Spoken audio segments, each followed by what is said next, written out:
नमस्ते। आज की ये कहानी दिल्ली के उस धुएं और शोर के बीच से निकलती है, जहां हजारों ख्वाब रोज पैदा होते हैं और रोज दफन हो जाते हैं। ये कहानी है 23 साल के सैफ की, जिसकी आंखों में डिग्रियां नहीं, बेबसी के आंसू थे। लेकिन याद रखिए, जब इंसान के पास खोने के लिए कुछ नहीं बचता, तभी वो दुनिया जीतने का हौसला पैदा करता है। पुरानी दिल्ली की तंग गलियों में चलते हुए सैफ को अपने जूतों की आवाज़ भी भारी लग रही थी। आज फिर एक और दफ्तर के बाहर उसे ना कह दिया गया था। मैनेजर के वो शब्द उसके कानों में हथौड़ों की तरह बज रहे थे। बेटा, डिग्री तो सबके पास है, पर काम कोई नहीं जानता। सैफ ने अपनी फाइल को सीने से लगाया। वो सोच रहा था कि घर जाकर अपनी अम्मी को क्या मुंह दिखाएगा।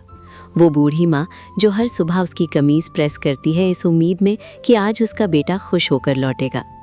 गली के मोड़ पर एक चाय वाला बैठा था। सैफ ने अपनी जेब टटोली। सिर्फ चंद सिक्के थे। उसने चाय नहीं पी, बल्कि अपनी प्यास को ही पी लिया। ऐ खुदा, क्या मेरी तकदीर में सिर्फ ये गलियां और ये नाकामी ही लिखी है? उसने आसमान की तरफ देखकर धीमी आवाज में कहा। रात के 2 बज रहे थे। सैफ के कमरे की छत से पानी टपक रहा था, लेकिन उसका ध्यान उसके पुराने मोबाइल की स्क्रीन पर था। उसने एक वीडियो देखा जहां एक लड़का अपनी ज़बान से जादू कर रहा था।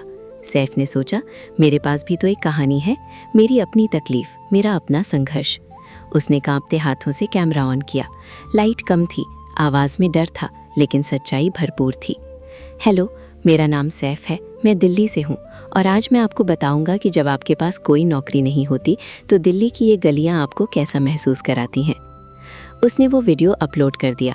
उसे नहीं पता था कि ये एक क्लिक उसकी और किसी और की ज़िंदगी हमेशा के लिए बदल देगा। हफ्तों तक कोई हलचल नहीं हुई।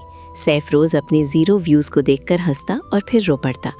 लेकिन एक शाम एक कमेंट आया। सैफ, तुम्हारी आवाज़ में वो दर्द है जो मैंने सिर्फ अपने आईने में देखा है। हार मत मानना। हीना। हीना, वो नाम जो सैफ के लिए उम्मीद की पहली किरण बन गया। वे दोनों बातें करने लगे। घंटों गुजर जाते, पर उनकी बातें खत्म नहीं होती। हीना ने उसे सिखाया कि कैसे कैमरे से डरना नहीं, बल्कि उसे अपना दोस्त बनाना है, और सैफ ने उसे सिखाया कि कैसे अपनी हार को अपनी ताकत बनाना है। सैफ, हम अकेले नहीं जीत सकते, पर साथ मिलकर हम पूरी दुनिया को अपनी कहानी सुना सकते हैं। हीना की इस एक बात ने सैफ को फिर से खड़ा कर दिया। महीनों गुजर गए। सैफ और हीना अब सिर्फ 2 क्रिएटर्स नहीं थे, वे एक दूसरे की आदत बन चुके थे। दिल्ली की उमस भरी रातों में जब सैफ का पंखा शोर करता था, हीना की आवाज़ उसके कानों में ठंडी हवा की तरह लगती थी। सैफ, क्या तुम्हें डर नहीं लगता? अगर कल ये सब खत्म हो गया, ये व्यूज़, ये सब्सक्राइबर्स, तो हमारा क्या होगा? हीना ने एक रात बहुत धीमी आवाज़ में पूछा। सैफ ने मुस्कुराकर स्क्रीन को छुआ, जैसे वो हीना के चेहरे को छू रहा हो। हीना, ये दुनिया रहे न रहे, पर जो हमने एक दूसरे के शब्दों में ढूंढा है वो कभी ख़त्म नहीं होगा। उनकी बातचीत अब सिर्फ वीडियो के बारे में नहीं थी। वे अपनी पसंद, अपनी नापसंद और यहाँ तक कि अपने सबसे गहरे डर भी एक दूसरे से बांटने लगे थे।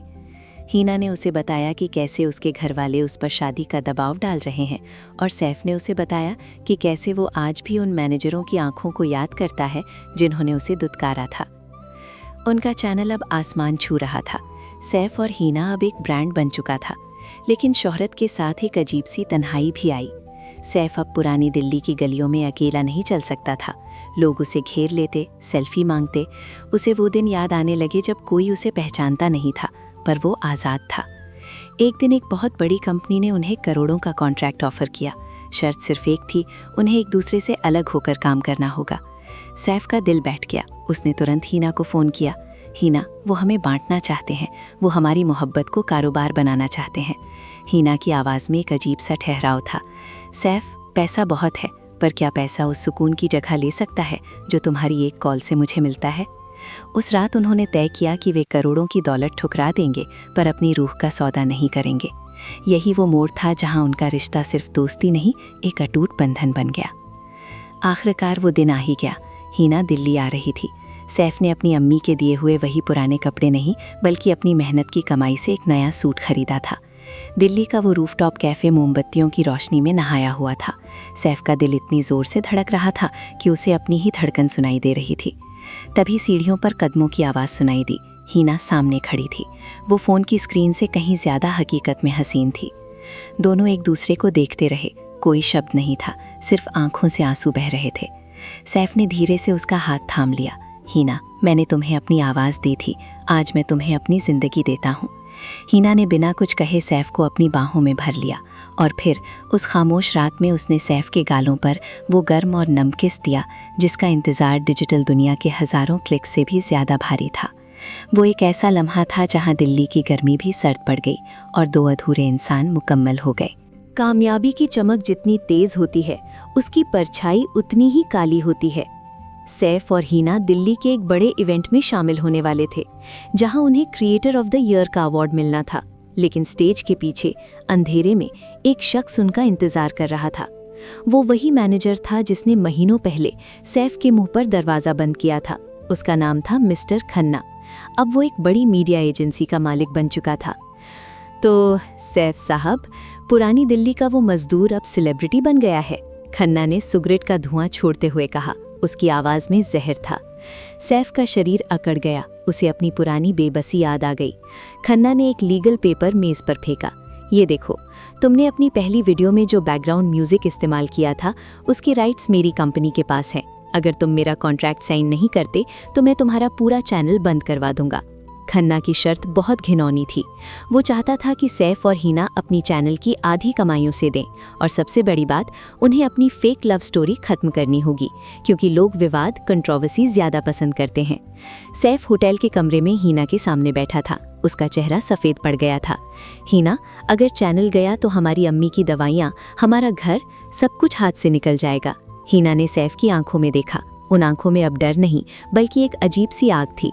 सैफ, क्या तुम्हें याद है, हमने ज़ीरो से शुरू किया था। अगर ये सब चला भी जाए तो हमारे पास वो होगा जो खन्ना कभी नहीं खरीद सकता, हमारा सच। उस रात उन्होंने एक वीडियो रिकॉर्ड करने का फैसला किया। कोई एडिटिंग नहीं, कोई फिल्टर नहीं, सिर्फ वो दोनों और उनकी सच्चाई।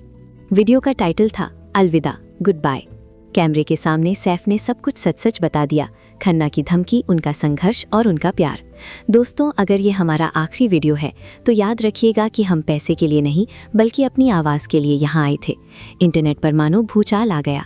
रातों रात #justice for Saif Hina trend करने लगा।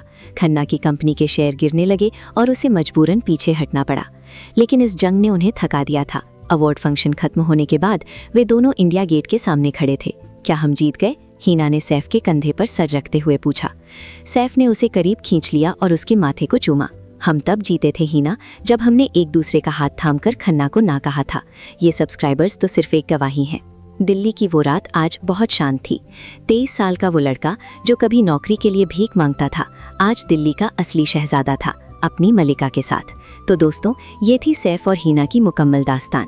ये हमें सिखाती है कि जब आप अपने सच के साथ खड़े होते हैं तो पूरी कायनात आपका साथ देती है। कहानी कैसी लगी, अपनी राय कमेंट्स में ज़रूर दें, और हाँ, अपने प्यार के लिए लड़ना कभी मत छोड़िए। खुदा हाफिज़।